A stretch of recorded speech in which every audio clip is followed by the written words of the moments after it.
The U.S. and Iran appear poised for another round of negotiations this week after last week's talks led to really no resolution. The U.S. military's blockade of all Iranian ports, meanwhile, is holding, seen as a tactic to force concessions in peace talks. ABC's Christian Cordero has the latest from Washington.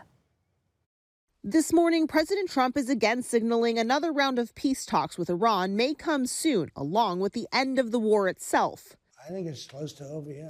I mean, I view it as very close to over. You know what?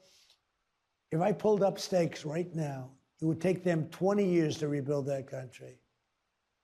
And we're not finished. We'll see what happens. The president has made similar predictions over the past 7 weeks since launching the first strikes on Iran.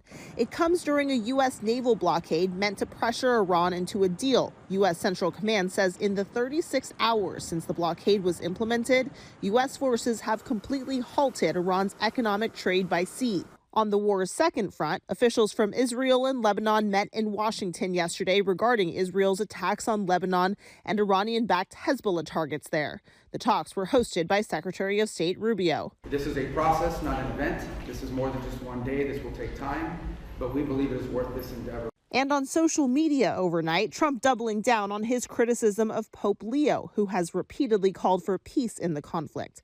Vice President Vance is also weighing in, lecturing the head of the Catholic Church about matters of theology. If you're going to opine on matters of theology, you've got to be careful. You've got to make sure it's anchored in the truth. And that's one of the things that I try to do. And it's certainly something I would expect from the clergy.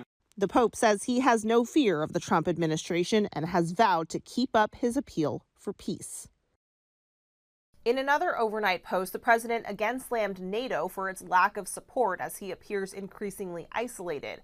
It follows an interview he did with an Italian newspaper in which he said their president lacked courage. Italy's president was considered a key ally. Christian Cordero, ABC News, Washington.